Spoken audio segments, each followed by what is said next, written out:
This is Women's Tech Radio, a show on the Jupiter Broadcasting Network interviewing interesting women in technology, exploring their roles and how they're successful in technology careers. I'm Paige. and I'm Angela. So Angela, today we interviewed a good friend of mine, Moira, and she is the CEO and president, also founder of Galvanize Labs, and they're an edutech startup, and she kind of gives us the lowdown on what that means and what that looks like and kind of how she's using her experience in gaming to bring technology and education together. And into gaming. Because it's technology and education in games. Yeah, it's crazy. It's like this awesome hybrid mashup that she goes on to kind of explain what that means. And it's a really neat interview, I think. And before we get into the interview, I'd like to mention DigitalOcean. If you go to digitalocean.com and use the promo code HeyWTR, you can save on simple cloud hosting dedicated to offering the most intuitive and easy way to spin up a cloud server. You can create a cloud server in 55 seconds, and pricing plans start at only $5 a month. That's 512 megabytes of RAM, 20 gigabytes SSD, 1 CPU, and 1 terabyte transfer. DigitalOcean has data center locations in New York, San Francisco, Singapore, Amsterdam, and London. And the interface is incredibly simple, intuitive. The control panel is awesome. It'll help you design exactly what you need, which empowers users to replicate on large scales with the company's straightforward API. Check out digitalocean.com by using promo code HeyWTR. And we got started with our interview today by asking Moira to explain her role in technology.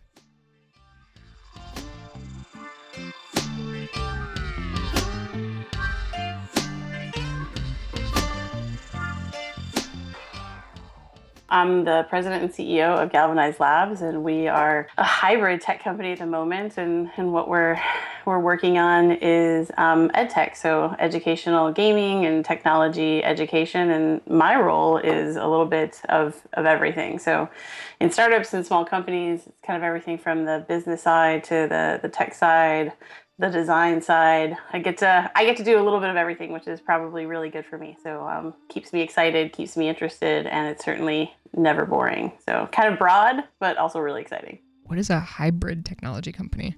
I like to think of it as a hybrid because we're focusing on education and we have such a strong emphasis in validating the kind of, the educational side of what we're doing, not just throwing out the term of, hey, this is an educational product, but we really want to kind of be accredited and validate that educational status. So we're kind of half an education company, and the other half of it is, a gaming studio.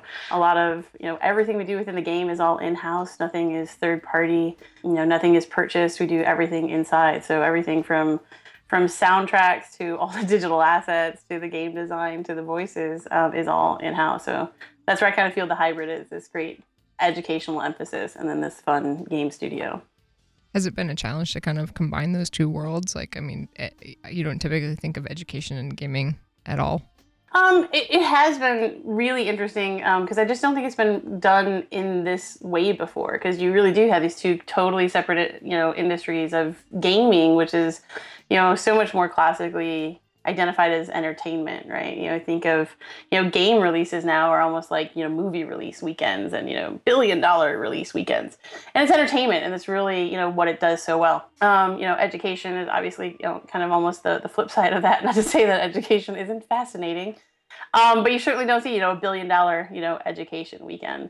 And so as far as how kind of the money flows and how the tech works, it's entirely different. So when you try to put kind of educational gaming together, you don't see gaming classically as an industry really turning its considerable talent towards the education industry, because it just doesn't have the same type of return. And that leaves education a little bit off on an island, that although gaming is a really powerful tool that can be utilized within education, they really don't get to use the great talent of the gaming industry. And so that leaves educators to kind of self-educate when it comes to gaming, right? So gaming inside of education, or edu-gaming, which that's always a great term, has been a little bit lackluster because it doesn't bring, this entertainment quality. And kids today, I like to call them they're like the 3DS generation, right? So they're the first one. If you give them a crappy game, they're going to tell you this is a crappy game. When they're used to things, like Battlefield and Call of Duty and, World of Warcraft. And visually stunning games with tremendous dynamics that keep them really engaged, edugaming really can't compete. And so what we really wanted to bring to this was a level of entertainment quality gaming with real educational validation. And that was a challenge. And we really kind of were able to pull that off for the first time. And so we live in between these two worlds, and that yet we don't wholly belong to one or the other. So there's pros and cons to that. Always, whenever you're bridging a gap, it's always strengths and weaknesses. Right. Yeah. First to market, again, like there's bonuses and there's drawbacks. So you do everything in-house. Like what kind of tools do you use to do that for education, for gaming? Oh yeah, we do. I feel like there's like a little bit of just everything. The game is built and designed entirely from the Unity engine. So obviously we do a lot of work in Unity, all of the web interfaces. So all of your guys' favorite stuff, from Node to Angular to the tremendous list of the custom APIs that we create. The game is hosted within Amazon, right? So AWS, and God bless them for that. And there's just so many little pieces that we're able to put together and custom design. Half of the time that we spent building the original platform for launch, before we actually built the game, we built proprietary tools that we were going to use to build the game and make production even easier going forward. So the custom scripting system that we were able to create. So all of the text and all the interaction that you see in the game isn't actually hard-coded into the game. It's actually all dynamically being pulled through our custom scripting system. And so for our writers and our game designers, we actually have a web portal where now when we write scripts for games going forwards, we're actually just, when we create those storyboards and write those scripts, we're dropping those scripts into a web portal that's then dynamically being pulled into the game when the game is hard-coded. So it's great tools like that. We have an in-game currency that's called jewels, right? So it's like, gold coins in Mario Brothers or rings in Sonic, to make, again, production much more efficient instead of hard-coding exactly where those little pieces of currency are going to be in every level. We have a custom coordinate and mapping system. So again, it's on the back end. We get to go in this great little web portal that we've created and drop the coordinates for where these are going to go instead of hard coding in the game where they are. And that just gives us a lot of freedom. And so we can change levels and we can change maps and we can build new things and keep the game and the future games really dynamic and updated for the kids. So it's a great experience for our users. So from the game itself to the tools we've created to make production more dynamic, there's so much stuff that we're using and a lot of stuff that we're creating on our own. And what is your target age? The age range is actually remarkably large because of the type of content that we're offering. And I kind of like to call it the beginning platform. So right now, Take in Charge is a series of 4 games that are played sequentially. And then we actually have 3 games that are about to kind of roll off the production line. And then we have 30 more that are currently up on the storyboards that are in production. The first, the beginning part of our platform, I like to call is BC. It's before coding. So it's fundamentals, right? It's really getting kids to kind of work up into coding and those advanced topics. Because we're talking about these fundamentals, that actually gives us a tremendously large age range. The only thing that you need to play Take in Charge is a 3rd grade reading level and a browser and an internet connection. So I have kids playing this that are from 3rd graders to, we just completed a really fun pilot actually here at a Chicago high school. And it was freshmen, sophomores, and juniors in high school that were playing it. So it's really all about what level of knowledge the user or the player has, or in this case doesn't have. And a lot of students in America are lacking these technology fundamentals. And then gaming, being this great universal language, can speak to a large range of audiences. So the exact same game is just as fun and interactive for elementary school kids as it is for high schoolers. And it kind of has that Minecraft effect, right? You have 10-year-olds playing Minecraft, and then very popular in like the 55 plus market too. It's tremendous. Right. And so where do you see the kids going after they use your product? Are you planning to develop something after that for more advanced? What is your vision on where they go after? There's kind of multiple ways to look at it. So obviously in the company being as young as it is, we are building, again, an extended platform. So there are, again, 3 games coming, and then there's 30 more games to come, right? So this will be quite a large marketplace of options and of topics and everything. And it all begins to get more advanced. So we're all kind of about this progressive learning model and being able to progress kids through technology as a subject. Because I feel like technology is always kind of treated as this this one-off when it's addressed educationally. And we certainly don't do that to math, right? And you always see like, let's throw kids into coding, right? Because like coding and robotics, those are really sexy technology topics. And those are great, great, great topics.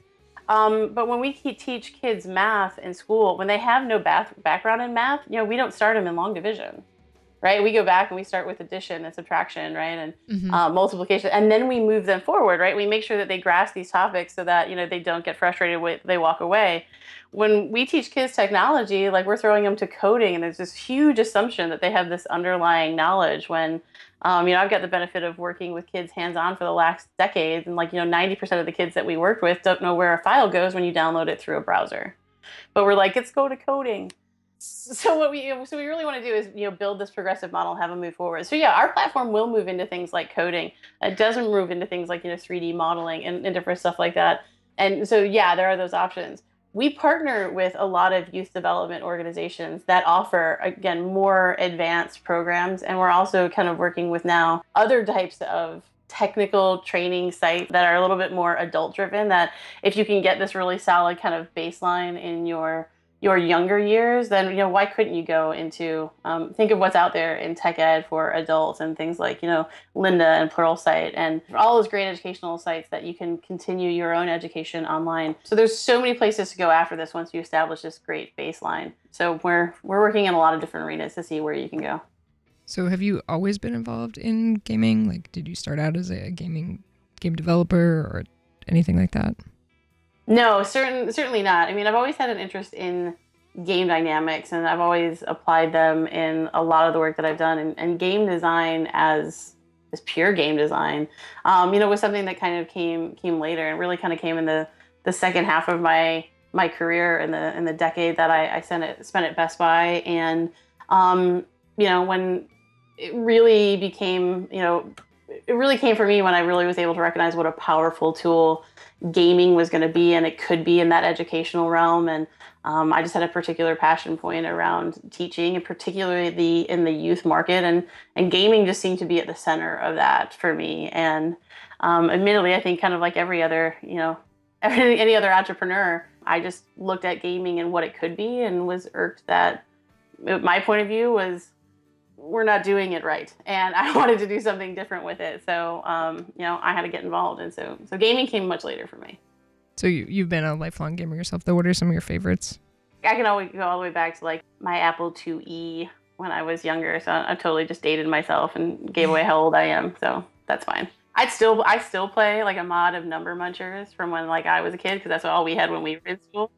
So yeah, so games like that, and then I like Day of the Tentacle. I thought was really great. I still have the original box too. It's like one of my prized possessions. For me though, really, really advanced gaming, and I think I have told the story like a million times. It was the very first Civilization by Sid Meier when it was Civ, and that really pushed me over the top into kind of my love of gaming. And I was really kind of like this closeted gamer in college because I didn't know any other girl that gamed. And so, yeah, I always hung out like with like the geeky guys because I worked at the student union, and they introduced me to like Counter-Strike and things like that. And so it's been like this really slow progression, and I was really kind of an isolated individual gamer like until after I got out of college. And then when you go to work for a company like Best Buy, you know, that sells games and consoles, it just, the addiction got out of control from there. Yeah, I had a very similar experience, you know, got into games like a little bit in high school, and then definitely college. Civilization, definitely one of those. And The Sims.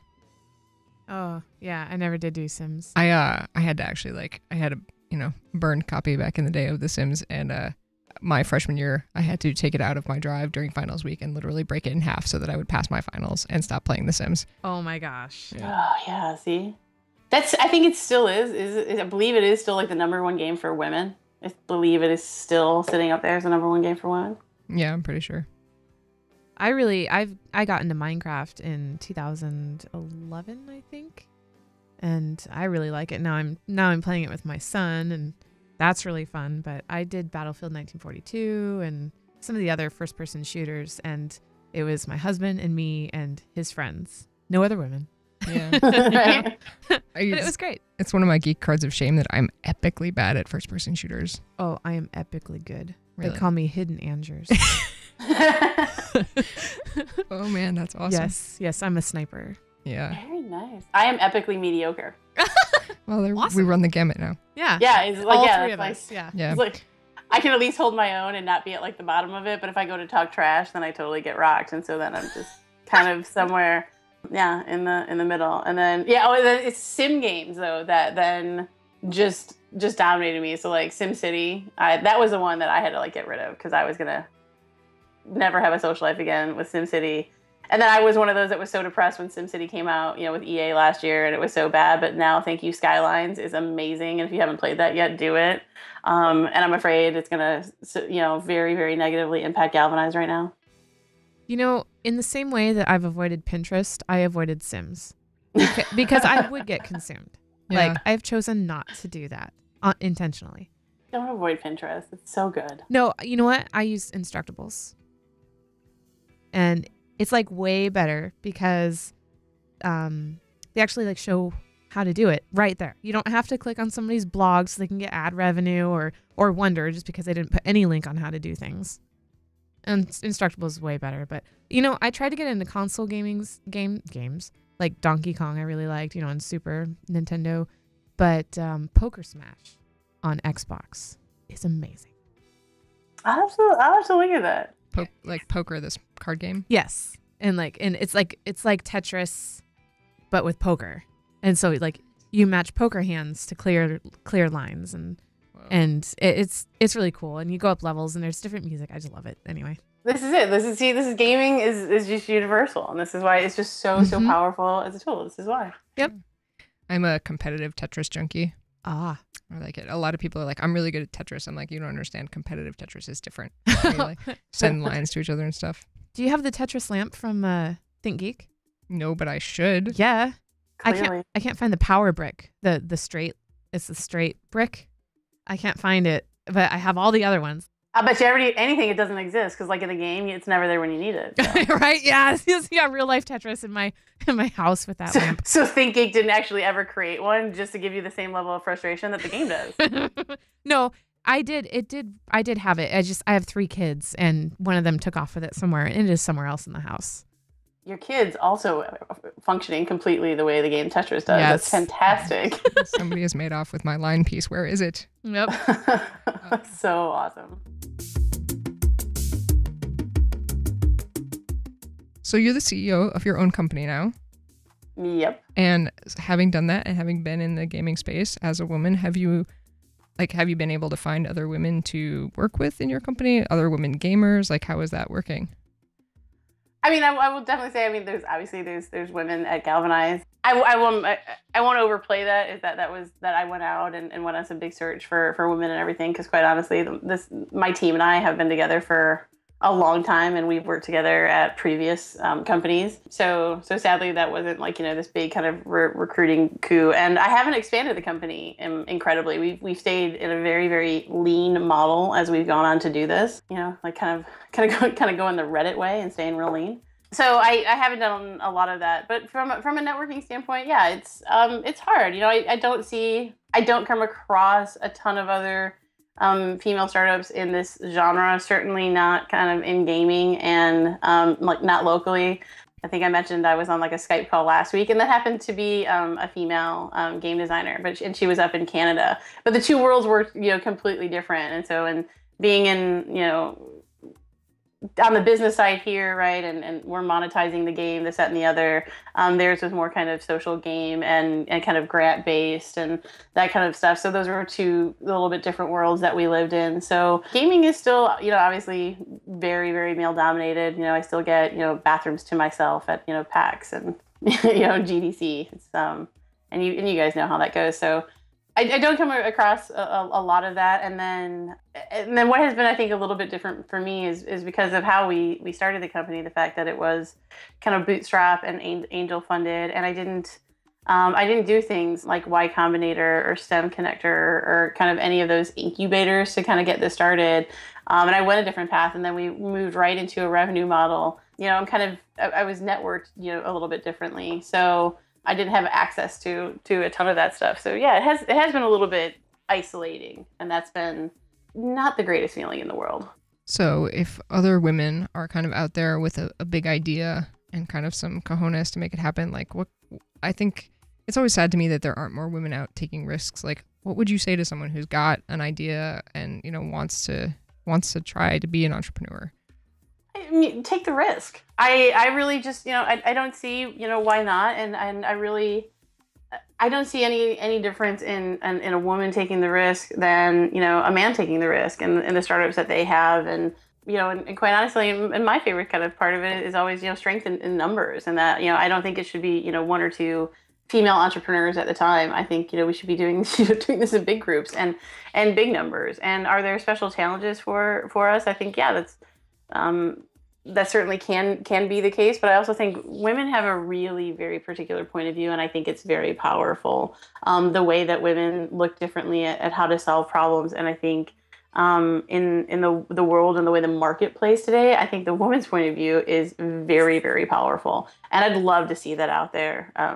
You know, way more than it is. And the very simple answer to that is, yeah, get out there and do it. And I don't see any reason why not. The same risk is involved.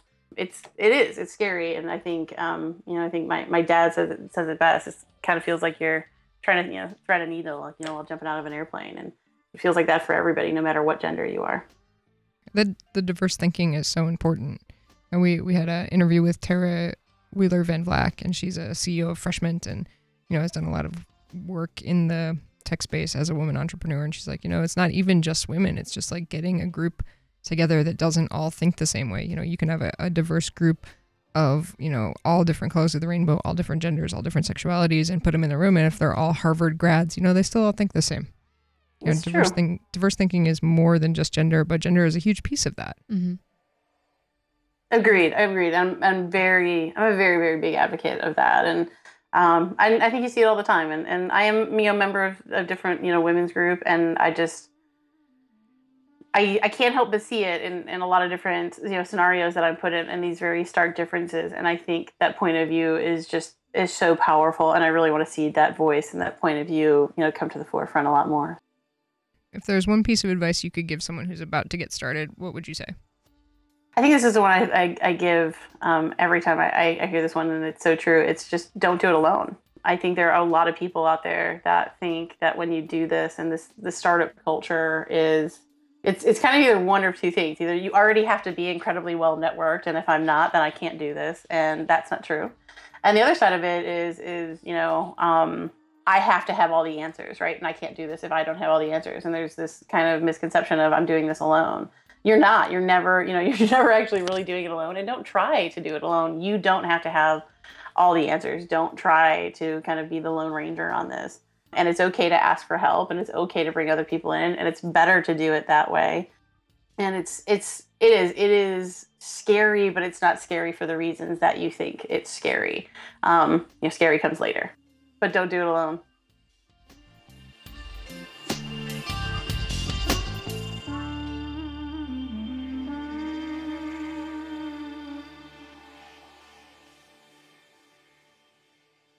Thank you for listening to this episode of Women's Tech Radio. Don't forget, you can contact us by going to jupiterbroadcasting.com. There's a contact form. You can also do the show drop down to find all the Women's Tech Radio shows and find the show notes for each of the shows with tons of links and resources.